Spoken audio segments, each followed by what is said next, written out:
Let's dive right into this explainer and transport ourselves back to early 1900s England for a classic cinematic courtroom drama. Picture a bustling railway station, steam billowing, and a seemingly simple everyday delivery going terribly wrong.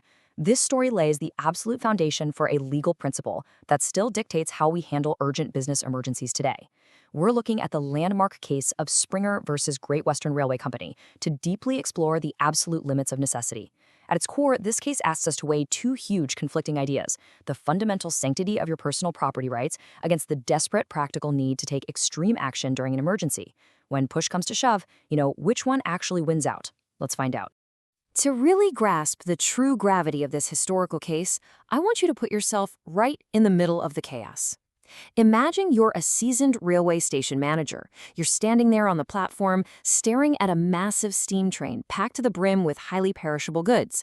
And suddenly, completely out of your control, you're faced with a massive, indefinite delay. The clock is loudly ticking. You can practically smell the humidity building up in those cargo cars. The cargo is just sitting there, losing its freshness by the minute, and you have to figure out exactly what to do next. Do you wait it out? Do you take matters into your own hands? The pressure is absolutely immense. So part 1, the tomato shipment, setting the scene. Here is exactly where our story begins. A man named Springer, who's the proud owner of a massive, valuable shipment of fresh tomatoes, loads his fragile produce onto a Great Western Railway steam train. Now, at this starting point, everyone involved is acting entirely in good faith. They're just trying to do business. Springer fully expects the cargo to arrive quickly and safely at its final destination. He's paying for a service, after all. The railway takes on the job, anticipating a perfectly routine, fast delivery. It's a standard, mundane agreement that happens thousands of times a day without a single hitch. Both parties metaphorically shake hands and trust that the system is going to work exactly as intended. But then we hit part 2, the unexpected strike, a sudden halt. Let's walk through exactly how this routine contract turned into an absolute crisis. Right after those thousands of perfectly ripe fresh tomatoes were loaded and began their journey, an unexpected sweeping railway strike hit the region.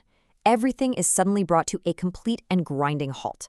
Because of this strike, the train is heavily delayed. There are no backup engines, zero alternative routes. As the train sits there idle on the tracks under the warm sun, well, nature inevitably takes its course. Those beautiful fresh tomatoes slowly begin to turn. The skins wrinkle, they start to soften, and the very real process of rotting begins. Faced with a literal foul-smelling crisis that's destroying the cargo's value by the hour, the railway company decides they absolutely have to act, eventually selling the tomatoes locally. Which brings us to part 3, the unauthorized sale, taking action. Watching that cargo degrade rapidly day by day, the railway company decides they have to move fast before the goods become completely worthless organic mush. They notice the tomatoes spoiling, and they make a very bold call. They unilaterally decide to sell the spoiling tomatoes at a nearby market, offloading them to local buyers just to salvage whatever cash they possibly can before the entire shipment is a total loss. They really think they're doing the pragmatic, sensible thing. But what's completely missing from this equation? At no point during all this rushing around to find local buyers did the railway actually attempt to contact Springer to ask for his instructions on what to do with his property. They just assumed they knew best and, well, went rogue. Before we get to the judge's actual ruling, put yourself in the jury's shoes for a second. Let's look at the situation completely objectively, because it really is a tough ethical and legal dilemma. On one hand, you have the sheer pragmatism of the railway. They were trying to save the cargo's value. If they did absolutely nothing, the tomatoes would rot into nothingness, and zero value would be retained. Shouldn't they be applauded for quick thinking? But on the other hand, you have the fundamental sanctity of property rights. That was Springer's property, not theirs. Did they fundamentally violate his rights by selling his goods without even asking? And ultimately, when the dust settles, who gets stuck footing the bill for this massive mess? All right, part 4, the courtroom verdict. Springer fights back. Unsurprisingly, Springer discovers that his precious cargo of tomatoes was sold off to locals without a single shred of his permission, and he is absolutely furious. He promptly files a lawsuit against the Great Western Railway Company for damages. Once they're inside the cinematic courtroom, we see a very clear clash of legal perspectives. On one side, the railway argues strict necessity. They say, look, we had an absolute emergency. We had to sell immediately because the perishable goods were actively rotting due to the strike. We were just trying to help minimize your financial loss. But then, look at the court's reality. The court didn't deny that the tomatoes were rotting. They fully acknowledged the emergency. But they focused heavily on one specific, undeniable fact. the railway still had a reasonable opportunity to contact the owner before selling them. After hearing both sides, the judge drops the gavel. The court issues a definitive, groundbreaking ruling, declaring that because the railway company failed to seek the owner's instructions, they are fully liable for the damages. It didn't matter one bit that the railway meant well. Good intentions simply do not overwrite strict legal requirements. The railway tried to do what they subjectively thought was best in a crisis, but because they skipped the single most vital step of picking up a telegram and asking the actual owner what to do, they're the ones who have to pay up for the entire loss. Let's break this down in Part 5. Agency of necessity, the legal principle. To truly understand why the judge ruled this way, why good intentions and a very real emergency weren't enough to save the railway from paying damages, we need to unpack the specific legal doctrine the railway tried, and ultimately failed, to rely upon. They tried to claim what's known in law as an agency of necessity. This is a fascinating legal concept. It basically says that under certain extreme conditions, a party can step in and act on behalf of someone else without their explicit permission during an emergency to protect their property. Think of a ship captain caught in a sudden, violent hurricane who has to throw heavy cargo overboard to stop the ship from sinking. In that exact moment, sending a telegram to the cargo owner on land is literally impossible. The captain legally becomes an agency of necessity. But this defense absolutely doesn't just apply to anyone who feels like stepping in and playing the hero.